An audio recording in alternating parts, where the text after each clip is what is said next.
My pregnant self was thrown out by my husband's wealthy family. Mother-in-law gold diggers don't deserve our heir. Then my husband's business partner showed up at my door now.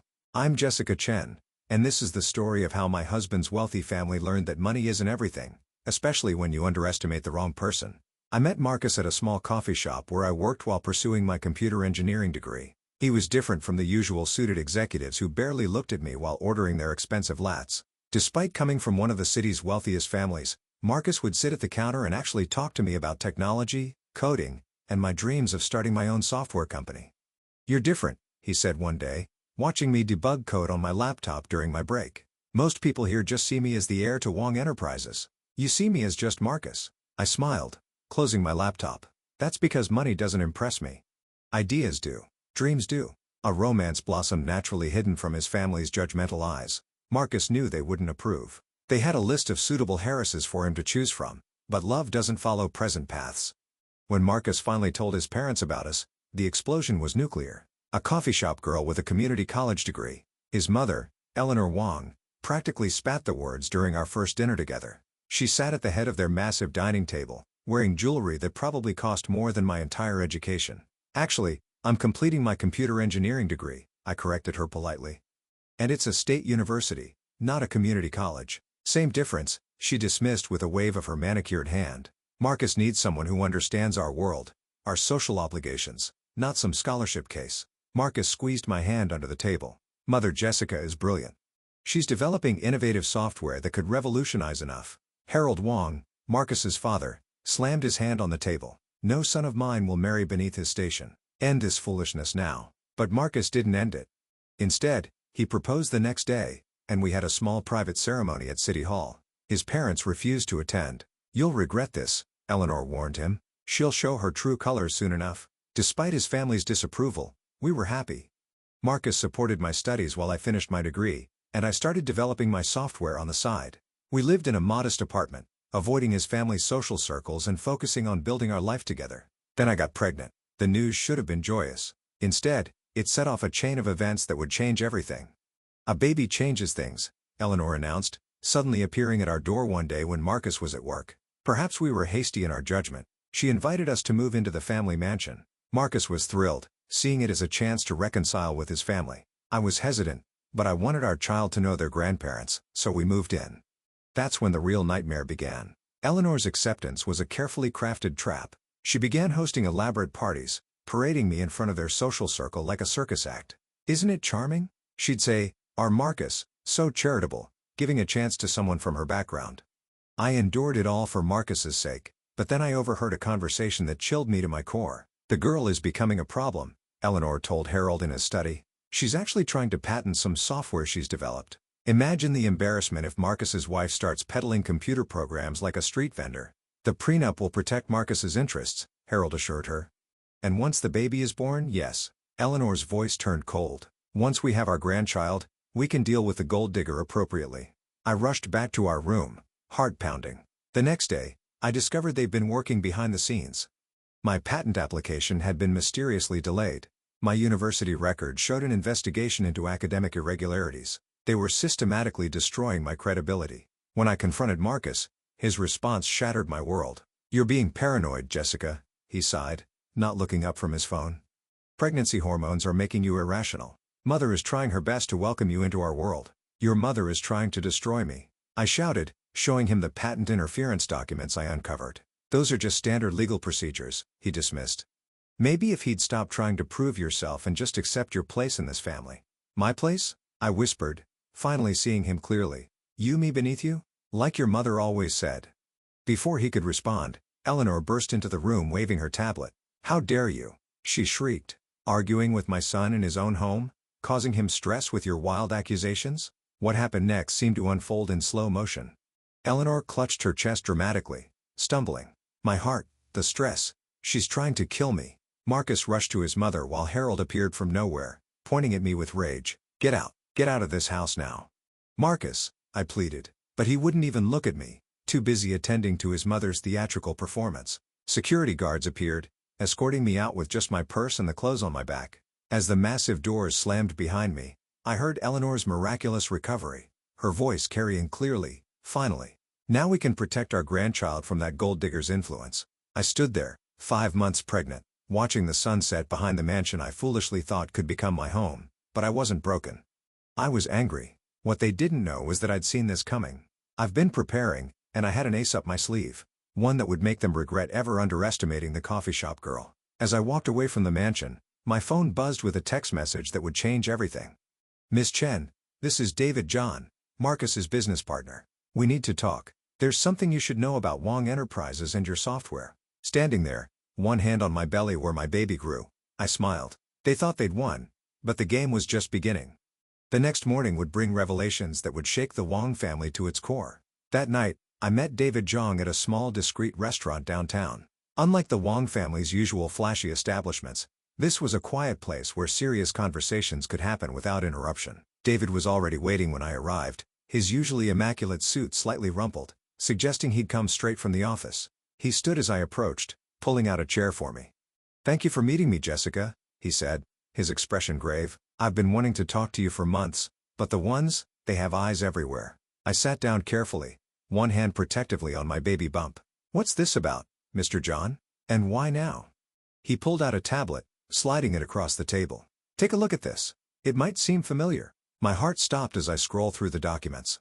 On the screen was my software, the project I've been working on for years.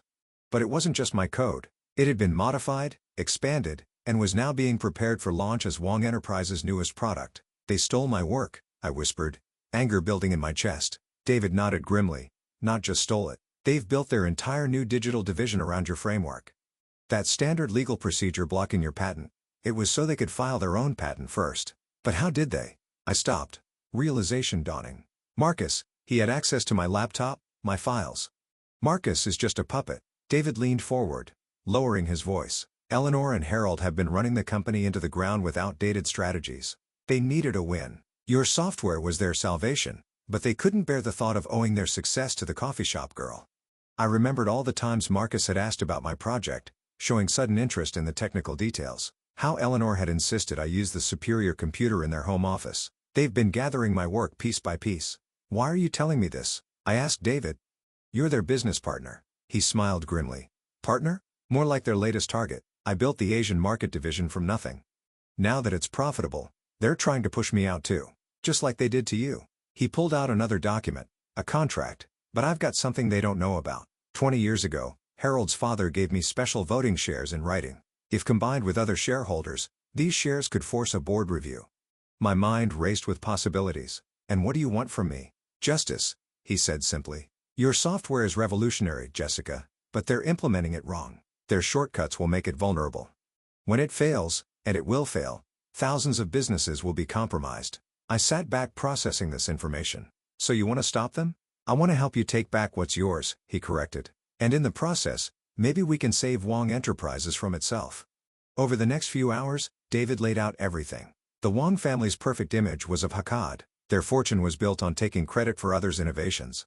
My software wasn't the first thing they'd stolen, just the most recent. "There's more," David said, pulling out one final document.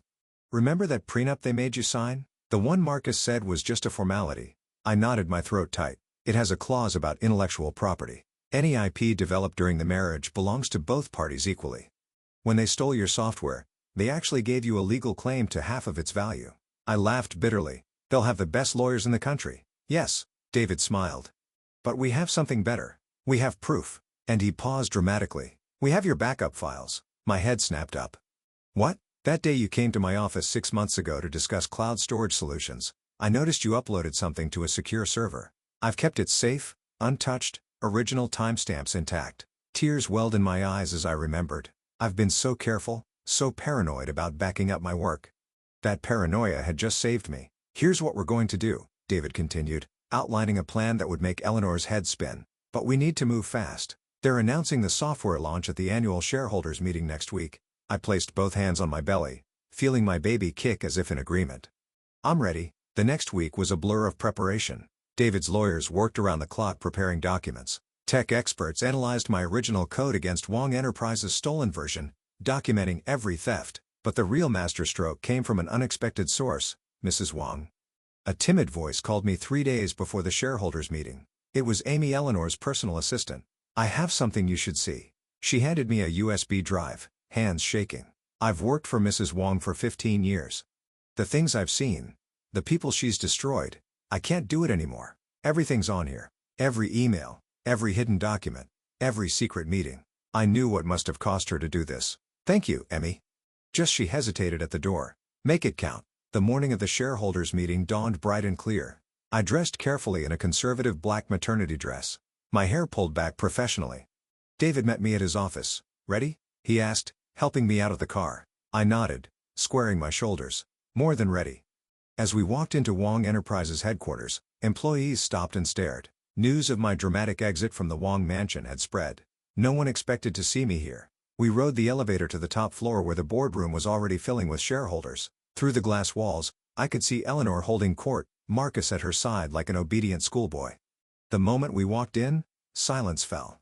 Security. Eleanor shrieked, half rising from her chair. Remove this woman immediately. I wouldn't do that. David's voice cut through the room. Not unless you want to explain to the shareholders why you're removing someone who owns half of today's big announcement. Harold's face turned purple. What nonsense is this? I stepped forward, my voice clear and steady. Before you launch my software as your own, perhaps we should discuss the original source code and the rather interesting emails planning its theft. Marcus went pale. Eleanor's perfectly made-up face contorted with rage. But before they could speak, the screens around the room flickered to life. Side-by-side comparisons of my original code and their stolen version appeared, emails detailing their plan to block my patent, security footage of Marcus copying files from my laptop late at night, and finally, Eleanor's voice. Once we have the code, get rid of the girl. Marcus can find a suitable wife later. The software is what matters. The room erupted in chaos, but I wasn't done yet. As chaos erupted in the boardroom, Eleanor tried to regain control. These are obviously fabricated documents, she shouted over the murmuring shareholders. This woman is trying to extort our family.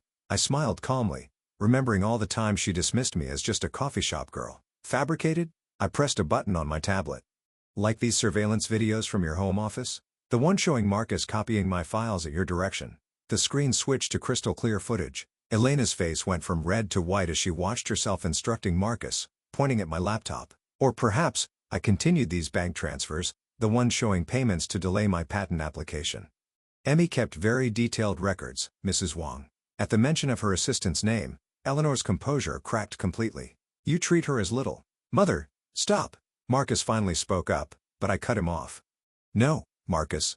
You don't get to play peacemaker now, not after what you did. I turned to address the shareholders directly. Ladies and gentlemen, you're about to vote on launching the software platform that was stolen from its original creator, me, a platform that due to rushed and improper implementation has critical security flaws. David stepped forward, distributing documents to the board members. Our technical team has identified 17 major vulnerabilities in their current version. If launched, it would expose client data to significant risks. One of the older board members, a distinguished woman I recognize as Patricia Chen, no relation, stood up. Mr. Zhang, are you vouching for these claims? I am, David replied firmly, and I'm exercising my special voting rights to call for an immediate leadership review. Harold slammed his fist on the table. You have no such rights. Actually, he does. A new voice spoke from the doorway. Everyone turned to see an elderly man entering. Harold's father, Richard Wong, the company's founder. I had never met him, but David had reached out to him last week, sharing everything we'd uncovered. Richard had been living in semi-retirement, trusting his son to run the company ethically. Our evidence had brought him back. Father, Harold stammered. You don't understand. I understand perfectly. Richard cut him off. I understand that you and Eleanor have betrayed everything this company stands for. Stealing from a pregnant woman, destroying careers to cover your tracks. He turned to me. Mrs. Wong, on behalf of the company I built, I apologize. Eleanor wasn't finished. She'd play her last card. Marcus, tell them. Tell them she trapped you with that baby. Tell them. Enough, Marcus shouted, surprising everyone. He walked over to stand beside me. The baby is mine, and Jessica is my wife, and everything she's saying is true. His voice broke. I helped steal her work. I betrayed her trust because I was too weak to stand up to you, Mother. The room fell silent. Patricia Chen stood again. I moved for an immediate vote on leadership change and project review. To end dead came multiple voices. What happened next was like watching a decades-old empire crumble in minutes. The vote was unanimous.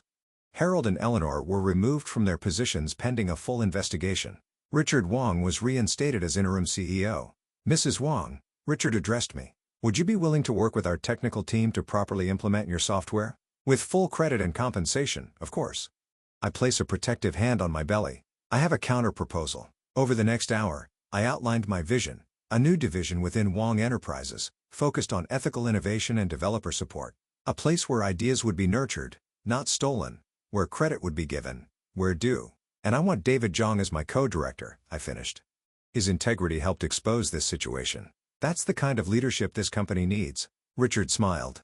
Done. As the meeting adjourned, Eleanor and Harold were escorted out, their access badges disabled. Marcus approached me hesitantly. Jessica, I know I don't deserve forgiveness. You're right, I cut him off. You don't? Not yet. I touched my belly again. But this little one deserves to know their father. If you're willing to earn back trust slowly, we can discuss co-parenting arrangements. He nodded, tears in his eyes, and left quietly. 3 months later, I gave birth to a beautiful baby girl. We named her Grace, a reminder that strength can come with mercy. Eleanor and Harold faced legal consequences for their actions, but avoided jail time in exchange for returning all stolen intellectual property to its rightful owners. Not just mine, but dozens of others they'd stolen from over the years. The software platform, properly implemented, became Wang Enterprises' most successful launch ever. Our ethical innovation division attracted brilliant minds who might have otherwise been intimidated by corporate politics.